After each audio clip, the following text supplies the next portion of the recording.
रुपए का कर्जा जमा हो जाता है। नहीं सर, किस सर लोगों का अपना नहीं पेट पलदा तो मेरे बच्चे किन्ने लैने हैं जी। मैं इतने बड़े तरले लए ने कि भाई बच्चे रोटी तो लै जाओ, कोई रोटी इन्हों खवा दिया करे तो इन्हों को काम करा लिया करे जी।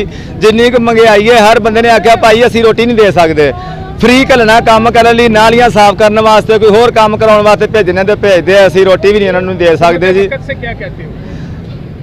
घूमत नूं सर जी मैं की कहना, जिन्नी क महंगाई इन्होंने कर छड़ी है, गरीब आदमी है, होर साल कट जाएगा, 2 साल कट जाएगा, बदवा में देनिया ना। जिवें हुण मैं 3-4 बच्चे लैके आ गया वेचण वास्ते, आपे लोग होर भी आ जाएंगे ना। साडे पैरी कोई जुत्ती चजदी ना, कोई हमराजपुरा के जी। तो आप क्यों बच्चे फोन करना चाह रहे हो? सर मैं बच्चे नहीं पाल सकता जी, ये 3 बच्चे मैं हुण वेच दियांगा, जे गांह भी इहो हालात रहे तो गांह जेहड़े 3 वा मैं वो भी बाद च वेच दियांगा। ओए चुप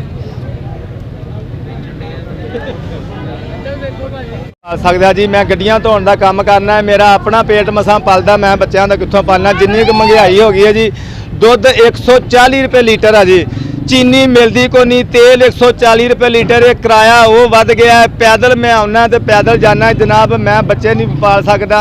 अल्लाह वास्ते करके मेरे को बच्चे कोई मुल खरीद लवो, मैं नहीं इन्होंने बच्चों का पेट पाल सकता जी। जिन्नी क महंगाई हो गई है, मैं अपना आप नहीं पाल सकता तो मैं बच्चे कित्थों पालने हैं जी। ਹੁਣ ਤੇ 300-400-500 रुपया मेरा बनता वा, मैं हूँ 140 रुपये किलो दुध कितों लैके उन्होंने पियावा। सब्जी है तो उन्होंने अग लगी पई, इन्नी महंगी है। सवेरे पैदल आना है तो पैदल शाम को जनाब जाना वा सारी दिहाड़ी। जिन्नी ये महंगाई हो गई है, सानू तो मर जाना चाहिए गरीबों को, बहुत जुल्म हो रहा जी। पेट मसा पलदा, मैं बच्चों का कितों पालना। जिन्नी महंगाई हो गई है जी, दुध 140 रुपये लीटर है जी, चीनी मिलती को नहीं, तेल 140 रुपये लीटर है, किराया वो वध गया है। पैदल मैं आना तो पैदल जाना है जनाब, मैं बच्चे नहीं पाल सकता। अल्लाह वास्ते करके मेरे को बच्चे कोई मुल खरीद लवो, मैं नहीं इन्होंने बच्चों का पेट पाल सकता जी। जिन्नी को महंगाई हो गई है, मैं अपना आप नहीं पाल सकता तो मैं बच्चे कितों पालने हैं जी। मैंने बनना नहीं चल रही हो, क्या कहते हो?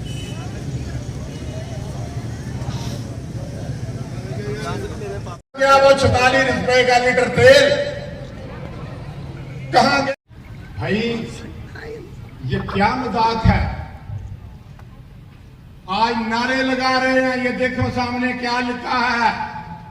आप भी मेरे साथ मिलकर नारा लगाएं, घी चोर इमरान खान, जोर से सब कहें घी चोर इमरान खान, गंदम चोर इमरान खान, चीनी चोर इमरान खान, तेल चोर इमरान खान, पेट्रोल चोर इमरान खान। अब मुझे एक लतीफा याद आ गया, अगर मुझे इजाजत दी तो सुना दूं। खान साहब ने एक खान साहब घर चले गए। बेटे आपके पापा तुम्हें बेचना चाह रहे हैं, क्या कहोगे? साडा पापा साडा पेट नहीं भर सकता, इस वास्ते